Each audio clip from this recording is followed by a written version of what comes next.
Balanitis అంటే ఏంటి? ఈ బెలనైటిస్ రావడానికి ముఖ్య కారణాలేంది? సో, బెలనైటిస్ అంటే ఏంటి అంటే, మగవారిలో గనక షుగర్, డయాబెటిస్ అటాక్ అయ్యింది అంటే, అంగం యొక్క ముందరున్న చర్మము ఇన్‌ఫ్లమేషన్‌కి లోనవుతుంది. ఇట్లా ఇన్‌ఫ్లమేషన్‌కి లోనవ్వడం వల్ల అక్కడ చర్మము ఉబ్బిపోతుంది. అంటే మందంగా తయారైతుంది, థిక్ అయిపోతుంది. మనం బాగా గమనిస్తే గనక రెడ్డిష్ వైట్ కలర్‌లో అయిపోతుంది, షైనింగ్‌గా ఉంటుంది.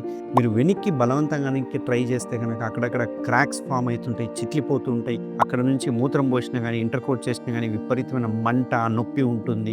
అంతేకాకుండా లోపల తయారయ్యే స్మెగ్మా సరిగ్గా క్లీన్ చేసుకోకపోవడం వల్ల బయటికి రాక తెల్లటి జిగురులాగా, పొడిలాగా, తెల్లగా అలా కనిపిస్తూ ఉంటుంది. ఇచ్చింగ్ దురద పెడుతుంది. కొంచెం చూస్తే ఫౌల్ స్మెల్ కూడా ఉంటుంది. దీనివల్ల ఏమవుతుందంటే వాళ్ళు సరిగ్గా ఇంటర్‌కోర్స్ చేయలేరు, క్లీన్ చేసుకోలేరు. ఇట్లాంటి వాటికి శాశ్వత పరిష్కారం ఏంటి అంటే సర్కంసిషన్. దీన్ని సుంతి ఆపరేషన్ అంటాం. ఇది మన ట్రీట్మెంట్ రేంజ్ హాస్పిటల్‌లో కేఎస్ఆర్ స్టేప్లర్ అనే ఒక సర్కంసిషన్ టాబ్లెట్ ద్వారా చేస్తున్నాం. ఇది just 5 minutes surgery within half an అవర్‌లో డిశ్చార్జ్ చేయడం జరుగుతుంది.